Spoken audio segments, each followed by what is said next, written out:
Le déboulonnement qui se fait au niveau, il y a classe politique congolaise, car Dieu a aimé le Congo, qu'il envoya Fachi Béton pour déboulonner le système Kabili et Mobutis afin d'instaurer un véritable état de droit. Aujourd'hui, Fachi est le don de Dieu. Aujourd'hui, Fachi a démontré ça.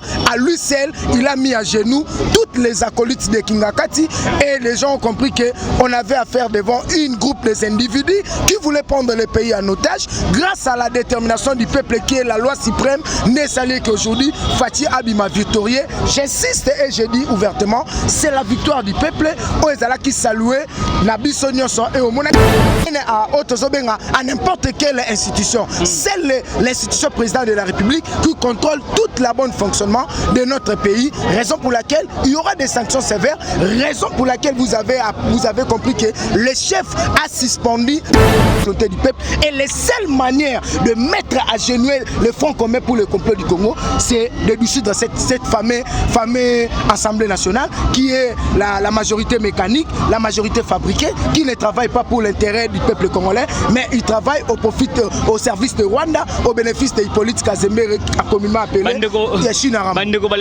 Samakamu conformément à la volonté à peuple, Zali Kamarobanga te peuple a payé devoir. Loko la salamon na maele. Yanga monique na osala devoir o na buzo bate, na soka 24 heures, na se concentrer pour que na yeba osala devoir. Toloba ki lobby dissoudre parlement dissoudre parlement mais à l'adresse à la nation Oyo et Kolaksaï que Ilukamba commis chômeur Janine Mabunda Bandada commis bongisa aux ongs à député simple Jama Kabunda aux bâton de commandement wana à dirigé l'assemblée na démocratie ne s'opère la transparence pe au monaï que Marambo ezanango à l'aise tolito lo baboy tozo ko benga peuple congolais na vigilance o ezabola munabiso nous ne combattons pas pour la victoire. Moi j'ai dit que l'IDPS combat pour consolider la victoire donnée pendant 37 ans à cause de l'instauration d'un état de droit. Barbare qui est défini devant l'opinion tant nationale qu'internationale, c'est inadmissible comme on a que des ministres qui sont au service de la nation se comportent comme étant les militants des partis politiques. C'est inadmissible. Moi j'ai toujours dit, et je ne cesserai jamais à le dire, Front commun, ce que vous appelez FCC, FCC, c'est le Front commun pour le complot du Congo. Aujourd'hui c'est défini, les gens m'appellent partout dans le monde, Ben Kalombo me dit international, je confirme que vous êtes vraiment la carte mémoire interne de l'IDPS et la génération montante pour avoir compris les choses à venir avant que les choses soient définies. Bien, quand vous êtes au service des normes, vous finissez toujours par être talonné. Mais si vous êtes au service de la nation, le peuple va vous applaudir et barobenga yo communément béton, ne peuple azobenga fachi béton. Ba s'attendre à la sanction na bango, na l'autre solo banao bien. Boutou ya lelo, ça bouge de tout sens. Et le chef sortira de son silence discrétionnel. Parce qu'il a ce pouvoir discrétionnel, il y a qu'aux décision à sa qualité à garant, il y a bon fonctionnement. Merci Bandeko Nyonso toujours dans la chaîne Amnobolinga Mingi Alvin BAP la voix céleste. Merci na confiance sur Bosala Biso, bo s'abonner, belé, bo partager, ba émission, bo liker. C'était LCSU et je suis Ezarka Mr Cop devant votre caméra, votre téléphone, bo s'abonner, belé. Le lot tu as une lobby et long on a parlé du PPP, le lot sur zone na kati base awa. Bo ka ba combattre ba kolobani ba pesa pla vina bango papa on sur les kaki. To mona ki ba absence totale ya ba ndeko mingi ya IDP ya FCC ba yakité, ba kanisa ki ba juste ba reporter c'est amate. Mais na makasa Fachi Béton pe na ba nyonso peuple congolais ba estimanaye yango bomona ki na makasa bango ba prêter serment à bonne difforme mais peuple congolais ba sepela ki yango bomona ki sina victoire. Je suis avec la leader international ya IDPS a bien ko pesa pe makamako fanda ki mete parce que na base makambo zanga raté malobi zanga raté na pesa mona mboka mbote les journalistes bato basul bakolanda yo un mot gentil na bato nyonso balanda. Et d'abord je dis un grand merci na la voix céleste parce que à jamais sans vous ne toloba kaka sobino bozate biso pe toye bate peuple ozala informé autant réalité. Vous savez que vous êtes en train de battre un travail de titan pour les faciliter biso ba jeune combattant pe biso ba combattant autonomie pour pe sa mailler l'épée expertise na biso to force coup de pouce pas Fachi Béton ya kokoma esika o non tozuma kokia kokoma te c'est grâce à ba ya ba olibako bo pe sa biso. Voilà pourquoi on est censé de l'informer à temps réel l'opinion tant nationale qu'internationale et surtout ba diaspora au balinga biso mingi net ba maman Julie Angaja place boza ba maman Fifi Kongo maman Pauline Mushinga vraiment merci beaucoup na maître Dona bango pena balanda biso partout pe batika biso te. Merci Ndeko. Hier on a vu une guerre entre majorité parlementaire et majorité populaire. Majorité parlementaire bakimi mais avec la force de majorité populaire Babajis va prêter serment. So par rapport à ne Babajis va prêter serment ça là qui on est comme mon amour. Non, ça m'a fait du bien parce que c'est la victoire du peuple. C'est la victoire du peuple et le peuple gagne toujours. Comme dit l'un de notre combattants Atika Bisso, le fait docteur Etienne Tshisekedi Wamulumba, alobi on combat pas le peuple car le peuple est le seul déciseur. L'armée le plus fort du monde c'est la population. Celle-là, la volonté et le salut suprême, il y a Oetali élévation à Mbokane Mokonzambo Kazobetaka, c'est alobi la volonté du peuple et la loi suprême de la République. Ça dit nul ne peut contourner la volonté du peuple. C'est la victoire du peuple, ce qui s'est passé hier.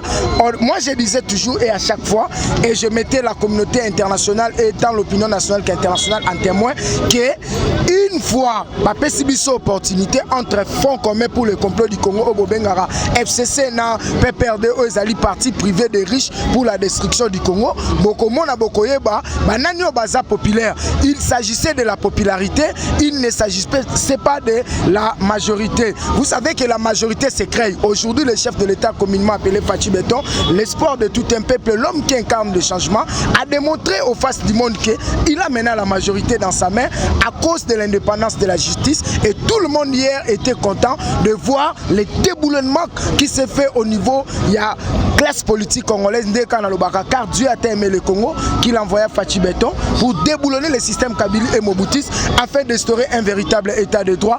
Aujourd'hui, Fachi est le don de Dieu. Aujourd'hui, Fachi a démontré ça. À lui seul, il a mis à genoux toutes les acolytes de Kingakati et les gens ont compris qu'on avait affaire devant une groupe des individus qui voulaient prendre le pays en otage. Grâce à la détermination du peuple qui est la loi suprême, n'est sali qu'aujourd'hui, Fachi Abima victorieux. J'insiste et je dis ouvertement, c'est la victoire du peuple. Oezala qui saluait la Bissonio et au Mona qui représentativité à représentant du peuple. J'ai été là à ma qualité à député parlement debout et je me suis habillé en veste pour honorer et recevoir et accompagner le chef de l'État de pouvoir prendre acte aux prestations de serment de nouveaux juges qui entrent en fonction pour essayer un peu d'équilibrer ce que nous appelons l'appareil judiciaire de notre pays parce que la justice est le signe fort pour l'avenir de l'État de droit. Merci Ndeko. Est-ce qu'il y aura une sanction par rapport à l'absence de lobby dans le Parlement? Mais c'est tout à fait normal. Ce qu'ils ont fait, c'est déjà ce que nous appelons la subordination, le manque de respect vis-à-vis à l'institution président de la République. C'est déjà réglé dans la loi organique sur le bon fonctionnement du gouvernement. L'Assemblée nationale est redevable devant l'institution président de la République, tandis que les cours et tribunaux est redevable devant l'institution président de la République. Mais la présidence de la République n'est pas redevable à n'importe quelle institution. C'est l'institution président de la République qui contrôle tout le bon fonctionnement de notre pays, raison pour laquelle il y aura des sanctions sévères, raison pour laquelle vous avez compris que le chef a suspendu le conseil des ministres pour essayer un peu de statuer, d'étudier quel est ce comportement barbare qui est défini devant l'opinion tant nationale qu'internationale. C'est inadmissible comme on a que des ministres qui sont au service de la nation se comportent comme étant les militants des partis politiques. C'est inadmissible. Moi j'ai toujours dit et je ne cesserai jamais à le dire, Front commun, ce que vous appelez FCC, FCC, c'est le Front commun pour le complot du Congo. Aujourd'hui c'est défini. Les gens m'appellent partout dans le monde. Ben Kalombo me dit international. Je confirme que vous êtes vraiment la carte mémoire interne de l'UDPS et la génération montante pour avoir compris les choses à venir avant que les choses soient définies. Nalobaï bien, quand vous êtes au service des normes, vous finissez toujours par être talonné. Mais si vous êtes au service de la nation, le peuple va vous applaudir et Barobenga yo communément béton, le peuple a zobenga Fachi béton. FCC bazoli toujours balobi que était mboka ndeko de dictature comme makasi comme une république de juges parce que les cours de cassation qui frapper par rapport à l'immunité sous caractère oui bazo comme une république de juges Tony alors que bon mboka pour bamba mboka pe ba CP. Non, c'est toujours comme ça. Vous savez quand on a menacé Jean-Marc Aboun que je salue mon mentor, premier vice-président de l'Assemblée nationale, j'ai dit un grand merci parce que hier il était là, il a représenté bel et bien le peuple congolais à sa qualité majorité des députés nationaux. Quand il s'agissait de faire mettre Jean-Marc Kabounda à côté, là c'était état de droit. Quand maintenant il s'agissait de faire l'indépendance de la justice, c'est ce qu'ils appellent le pays de la République de juges. Ce n'est pas ça. Vous savez c'est quoi? Ils sont habitués à l'impunité. Le problème en est que Bazobanga, l'indépendance de la justice. Mais papa. Non. Ils ont cherché à caporaliser la justice. Vous pouvez croire que va proposer loi moko machiavélique, loi satanique, loi sakaminaku pour l'intérêt à Moutumoko, ministre de la justice, à comme à contrôler le cours constitutionnel. Ce qui est inadmissible dans le monde entier. Et si Kalata Rosala Maté, de quel type il y a droit au Bango Batanga, ils se disent qu'ils sont de droit. Quel type il y a droit? Et si Kalata Rosala Maté, vous savez que la justice est indépendante conformément à l'article 158 de notre constitution qui est dit que le pouvoir judiciaire n'aura pas des injonctions sur le pouvoir exécutif. De même aussi que le pouvoir exécutif n'aura pas des idées sur le pouvoir, que seule la justice élève une nation dans son indépendance. La justice est comme le sang dans un corps humain. Donc il y a aussi ma justice. Et alors que ça survit à peuple. Et alors que ça bon fonctionnement et la bonne gouvernance na katambo kanabiso. Et croyez que Fati c'est vraiment un simple militant ou un simple combattant. Fati a des casquettes. En même temps diplomate, en même temps combattant. Et il s'est comporté pour la première fois devant Kingakati comme étant combattant pour essayer un peu de faire ce que La Fontaine dit, apprenant que tout flatteur vit au dépend de celui qui l'écoute. C'est ce qui s'est passé entre la cigale et la fourmi.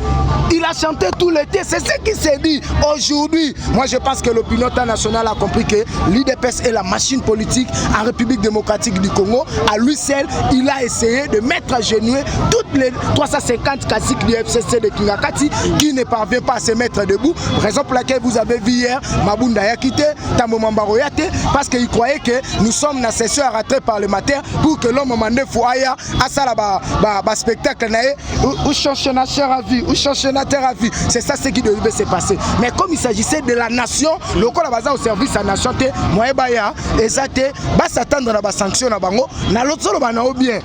Boutou ya lelo, ça bouge de tout sens. Et le chef sortira de son silence discrétionnel.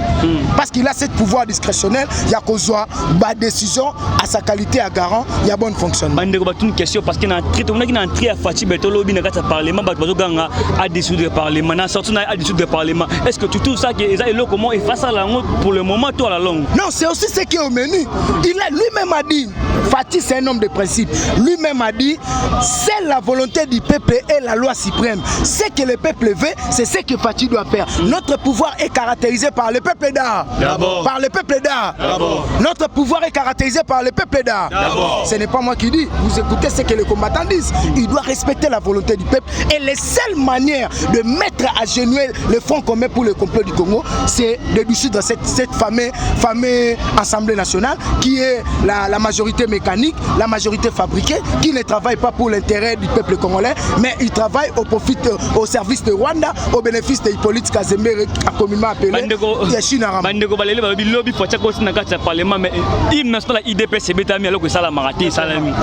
Vous savez quoi? L'IDPS est l'université politique de notre pays. C'est pour vous dire que l'hymne du parti de l'IDPS, c'est la victoire. Le président du parti, l'autorité morale de l'IDPS, à son entrée, il souleva les deux doigts. Or, l'hymne du parti de l'IDPS s'appelle la victoire. C'était tout à fait normal quand nous avons vu l'indépendance de la justice et nous avons vu la victoire donnée par Fati Beton. C'était inévitable que l'hymne du parti soit chanté. Et vous avez vu la réaction de tout le monde qui était là. J'ai vu même Ernest Kabila chanter l'hymne de l'IDPS. J'ai vu même Venanga Nerombungu Fumabanga Moyo chanter l'hymne de l'IDPS. J'ai vu Jantinimba Kangobila chanter l'hymne de l'IDPS. Pour te dire que l'IDPS est le patrimoine national qui défend valablement les valeurs civiques et morales de tout le bien-être de la population. Tout le monde qui peine de Moïse Katumbi batini ba député déjà Pierre Bemba Liondine. Na lobi na yo o ezo sala masiko ezali liso ya Noah. Obi so ya Noah. Ba lobi boye. Noah azo sala masua. Pela faleya. Noah ya lobi tala na osa masua nzamba linga benga pela. Boko tato kende. Ba Moïse ne baza na ba comprendre que Fati azali don de Dieu. Fati est venu pour déboulonner le système Kabylie afin d'instaurer un véritable état de droit. Comme je prétends être président de la République à 2100, dont Moïse ne sera plus, et Zosenga n'a soutenu Mouto Azana ba idée à Malamu pour que attendant na sa présidente, mais moi nanga azaka na IDPS, moi nana liboso ya Moïse aza combattant à IDPS à cause de la présidente un jour parce que Fati est venu écrire l'histoire. Yango moni Moïse accompagnant, Bemba accompagnant qui nous avons affaire à sauver la nation et non nous avons affaire à Fati. Yango moni que Moïse a l'hôpital bossa la BRT, nation eza maintenant sauvée, topé sa mona mobile au maboko afin que nombreux tobeta bango dada na match à 2-0 à Alexei Lobby, toboto la justice, pe salamaki. Ah bandeko ba ko sana IDPS qui opposition tika la Fayulu na Kabila. Tenaloba na yo IDPS au pouvoir, il y aura pas l'opposition. Nous on sait de partager en 2%. Nous les militants et les gardiens du temple que je suis, étant défenseur de l'opinion nationale, internationale, patrimoine national, je suis resté à l'opposition pour contrôler. Tandis que Jean-Marc Kabound, Augustin Kabouya que j'ai sali, qui a fait un grand travail de titan hier, Augustin Kabouya coup de chapeau, et ils sont la majorité au pouvoir pour nous diriger. Tshisekedi envie de reste mémoire, Moukwantombolobe Sengande, l'incontestable, l'homme modeste à l'Obabou. Quand IDPS sera au pouvoir, il n'y aura pas l'opposition. Opposition sur Lukayanan. Faïlou, Kabiliste Mounene injecté à l'opposition pour jouer le double fait. Yebisangai, à part des Bazawana, opposants aux Anan. Pour les lots souffrir, nous sommes venus pour lutter à faire oublier les gens autour d'un système Kabylie qui est les intérêts égoïstes. Ce sont des capitalistes. Nous étant parti social-démocrate, autour pour compromettre le peuple d'abord et la bonne gouvernance ainsi que la vraie démocratie, on va tout faire pour que le peuple se retrouve.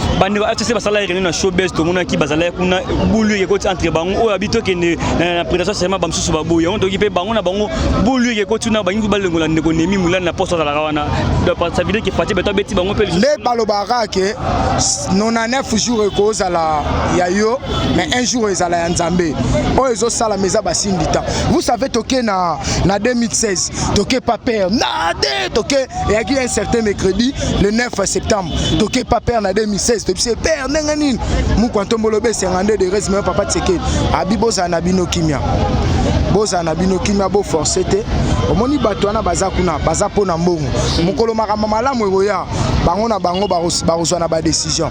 Moi je salue Gentini Ngobila qui a compris l'ère à laquelle où nous sommes. Je salue Ernest Kabila qui a compris l'ère à laquelle où nous sommes. Nous sommes bel et bien na otozo benga un nouveau Congo au fatia définir un Congo fort, uni et prospère.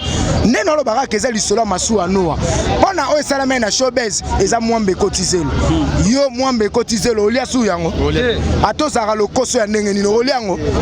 Otuna ngula otuna bango na zwaki yango wapi? Fachi ben. Béton. Voilà ndeko vous comprenez que toza na kati ya base awa lobi même lumière zate bandeko batie ba torche pour que bandeko partout dans le monde balanda biso.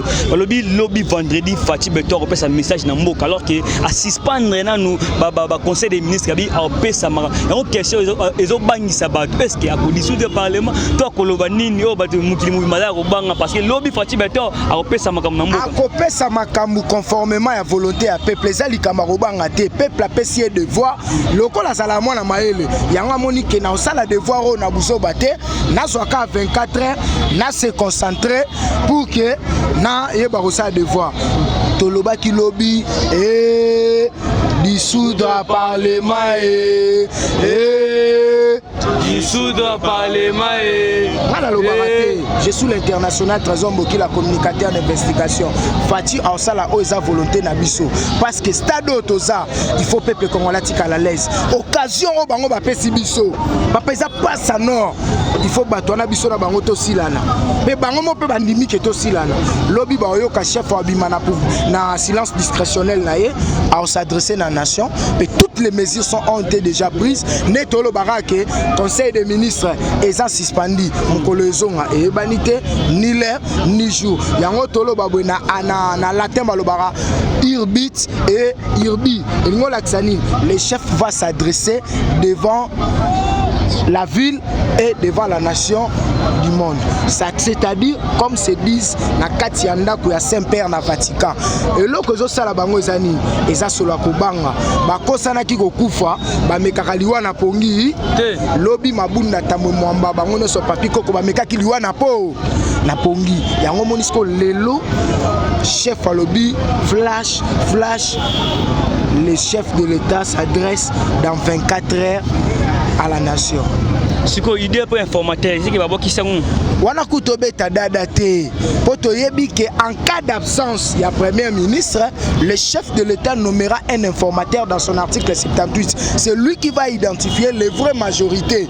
Or, Front commun pour le complot du Congo FCC ne bobenga bango bazalaki na majorité te bango bazalaki na majorité mécanique et fabriquée. Lokola sko gouvernement na bango ekwei barotia les vrais informateurs oyo ayebi bango nyonso bien. Oyebi le doyen Jésus qui tengeyezu on alo barake na mboka ngala benga yenani na benga ke Simeona yoko kufate kino omona bokonza fachi beton asala na Mobutu ayebi ba Mobutiste nyonso ba sima Kabila pe ayebi ba bavanda libanda ako identifier les vraies majorités pendant que ba identifier ba vraie majorité kuna d'ailleurs préparer Assemblée nationale tout rozana maboko ayemoko le gardien du temple le combattant l'incontournable Jean-Marc Aboun ou rozala président Assemblée nationale ça dit pour mettre vraiment FCC à l'état de nuire parce que Facha Lobaki tous ceux qui sont au détournement du peuple congolais sera mis à l'état de nuire va vivre en enfer yango mona ozo comme la bango za débit à souffrance pour souffrance eroya va vivre souffrance lobby tout ça tellement belé sécurité ala ki makasi mais ben filtrer bazanga raté ba tout mo ba ki pour ba mokonza mboka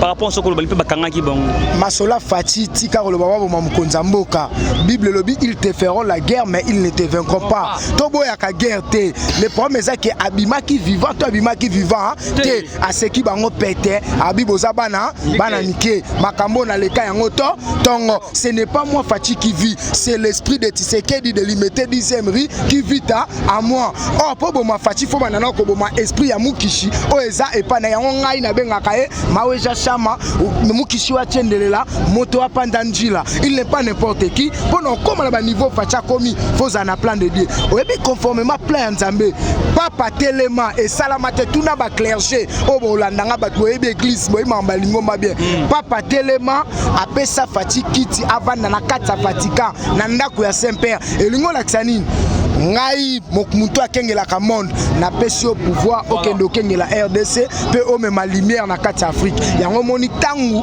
alinga comme président ya Union africaine awa dans 2 mois balobi le mandat passe de une année à 4 ans ça dit eza ba biloko ba bengango les mystères de Dieu to comme une attente de Dieu o Fatia ye ne na ba ke car Dieu a aimé le Congo qu'il envoya Fachi Beton pour déboulonner le système Kabili et Mobutiste afin d'instaurer un véritable état de droit. Fachi n'est pas n'importe qui, c'est le don de Dieu. Onzamba Tindi, comment respecter Congolais place aux alliés à cause de Konabiso Oyo, aïe na voix Nzambe, aïe na chemin, aïe na temps enseigné là qui Congolais à la respecter, peut batonga Congo. Merci. Quel avenir que vous pensez à la coalition FCC4? Avenir, tout c'est un biloté. Déjà mariage, le divorce c'est ça qui consommé à partir du départ à Jean-Marc Aboun l'Assemblée nationale. Aujourd'hui, c'est défini hier devant l'Assemblée, l'opinion nationale qu'internationale. Pas tant que nous sommes dans le bango, les gens disent que politique a sans été. Yango je mets en garde Daniel Safou.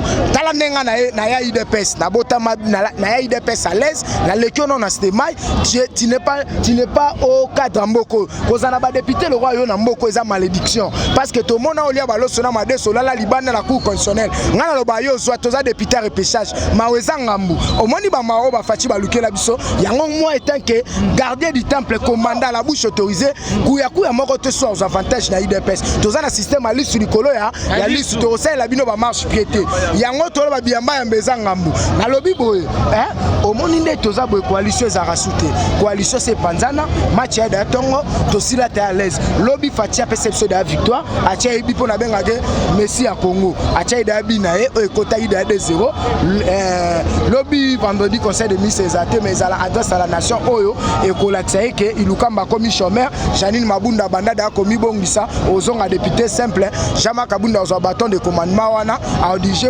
l'assemblée na démocratie ne sope na transparence pe au mona eke makambo ezana à l'aise tolito lo baboy tozo ko benga peuple congolais na vigilance o eza bola muna biso nous ne combattons pas pour la victoire moi je dis que l'IDPS combat pour consolider la victoire donnée pendant 37 ans à cause de l'instauration d'un état de droit yango tolo ba eke nous n'avons plus droit à l'erreur to simba na teno tenons-nous la main dans la main pour que tout Koka bouter FCC dehors afin que Rwanda a comprendre que naïba qui abana ezalaki yanga ité yango moni facha zomisango to simbana to tika ba distraction aba la tribalisme aba la violence pour que biso ndenge tozaboye mboka na biso zo senga kimia mboko nde ko mema éclairage Afrique na nzela fachi beto pour chuter dernière question bando ba komeli biso préparation à élection 2023 des pestitoyer les candidats que match à biso to préparation élection té toza parti les mieux implantés en 2023 na lobby 2023 kozala na lobby bien 2022 élections mais na 2022 eza recensement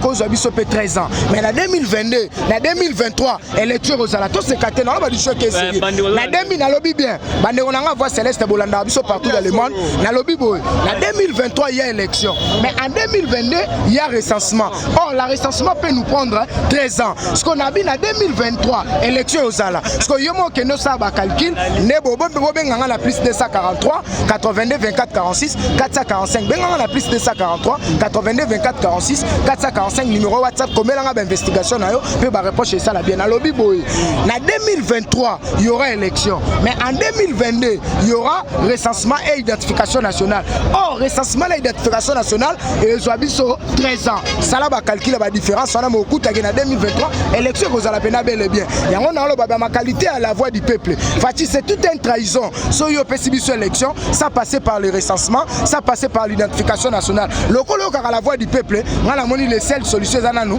to ke na recensement mais la 2023 élection kozala yango to na biso pena pio et l'UDPS est la machine politique parti le mieux placé système amicolo zani a jamais une famille sans l'UDPS ça dit ko zano une parcelle mais boira na mutumoko mais biso ce que to la famille na lopang mo boza 27 portes mais na 427 portes 3 personnes baza ba membre UDPS o gagner ndenge nini o botolanga ba point ndenge yango na bi continuer na a jamais sans parcelle sans buso bana bino mais biso a jamais une famille sans UDPS yango na banga 2023 2023 élection zali mais en 2022 il y aura recensement aux biso 13 ans et sungato ba qui est congolais qui n'est pas congolais on to vivre lelo oui besani et ça parce que on est infiltré par des Rwandais et des étrangers où ils sont au bazo copier mboka en désordre tozo yebate ceux qui ga mutaye a tie drapeau Congo na nzoto a commis congolais or libanais pe abedashu a comment tu appelles drapeau lobby passe a kiona mais to ebi ke aza libanais Mohamed Hassan azambongo azandu o kimbuta tikela ngana ebi ke libanais mais à cause de ce drapeau ya Congo na nzoto a comment congolais on a bi Fati beto élection dans les années 2023 mais na ebi ke na logique a peuple ndeto tamisa masolo jibek akonda abenga bien international préparez-vous pour un recensement bobi misa famille na bino babima baso bango na 2022 o etikali nzamba opé akobatela la biso mote na yo mama Julie Angaja wa mote ma vraiment sponsor ndongo lobeka ke nzamba sunga ya fifi kongolo la na okimia na obanga mutute po bino boza na pona osimba biso main dans la main mama Pauline Mushinga charge à façon na okokango soutien na ebite na changwa ta ba combattant ba ebele esenga yo pesa biso maboko pour que to sunga na bosanité pero mule bana l'exeton place ozali mama Angela pour mu sénateur na ozela yo oya to banda campagne nazo bo sénateur manager général ndongo lobeka maître dona Ben Kalombo makambo lukaki yango yo soit ba charge na yo ndongo mesana na pesi mbote na collectif ya ba parlementaire de Bunyoso ambassadeur yo kaso mes respect place ozali David ya Dave de l'Éternel bino no so place ozali cercle de sénateurs Jonathan de chaque kobo sanarate boulot zara boulot to négliger parce que lobby zamba osunga biso masolo changer vraiment zamba ba télévision merci pe na la voix céleste o bo sali biso confiance bo benganga na plus 243 82 24 46 445 international trésor mbokila votre humble serviteur et ça langa sou bien pe on merci ndeko international attend participer l'information participer na mboka ba sepeli mingi to benga tout na mkoloko ya tout ça ba numéro téléphone ceux qui information to benga yo merci na bino pe on biso portant le 4 coins du monde bo s'abonner toujours à la chaîne Amino Bolingaming la voix céleste on se retrouve au prochain numéro bye bye.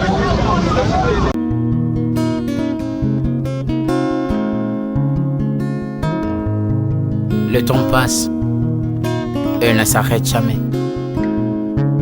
Alors réveille-toi mon ami.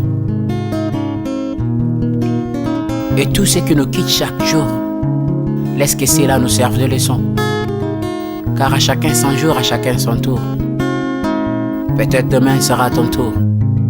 Alors réveille-toi et prépare ton âme. Car un jour.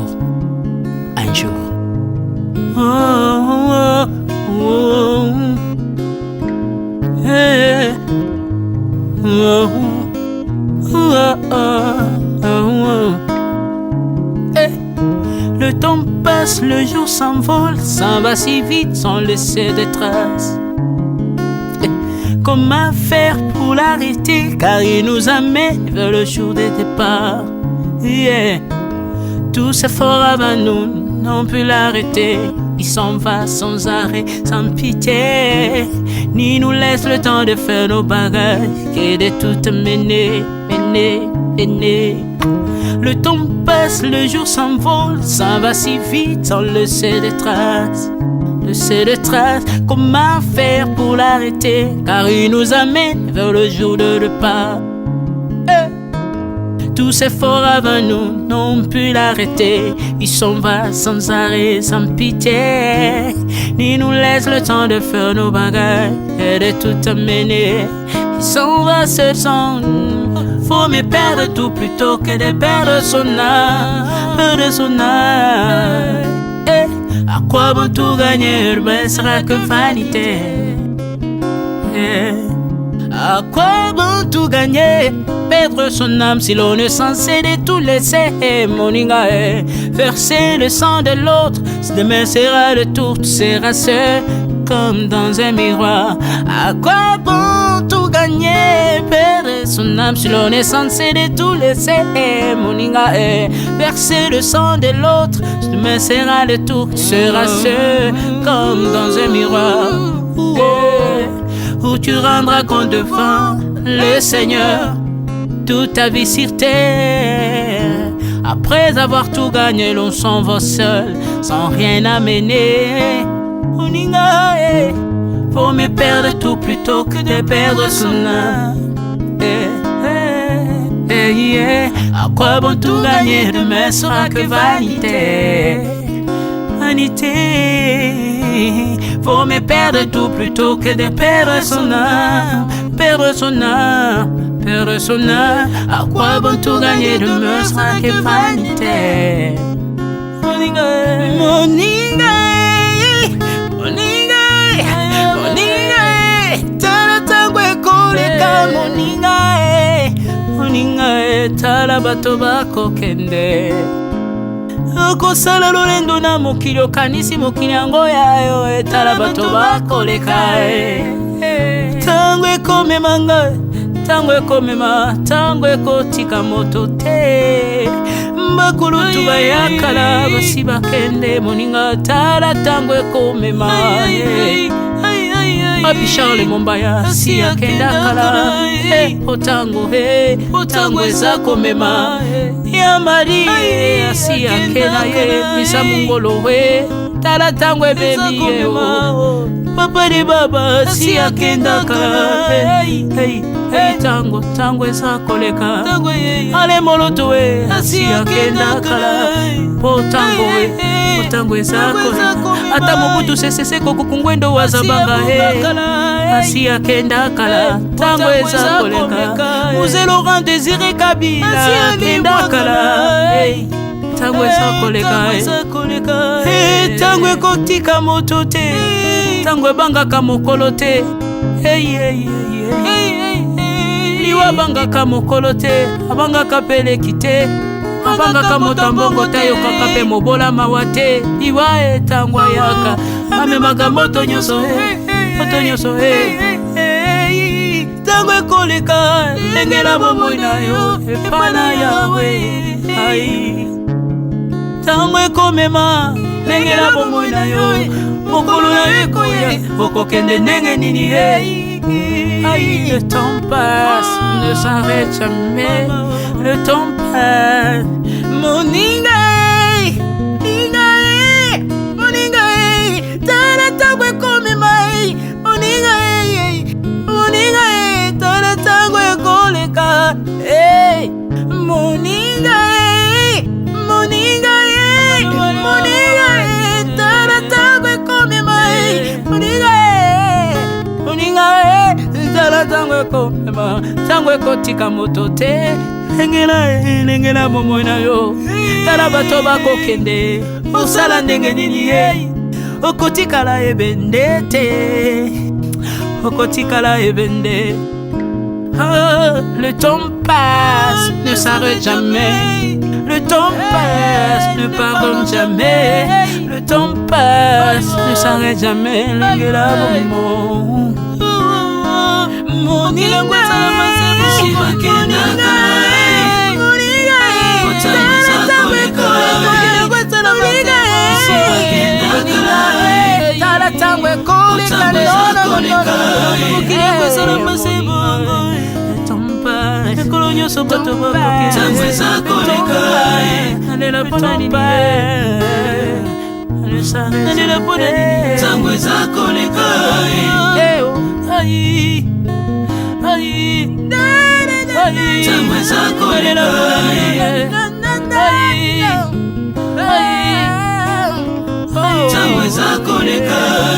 le temps passe.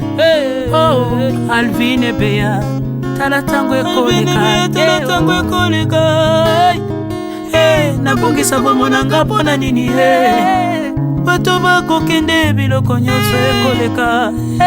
Nalela tina nini natangisa makila na boma bato pona nini soki nyonso ekoleka. Un jour nabanga kufa pona nini soki naza putulu ya pamba mokolo ezali na koleka. Le temps passe.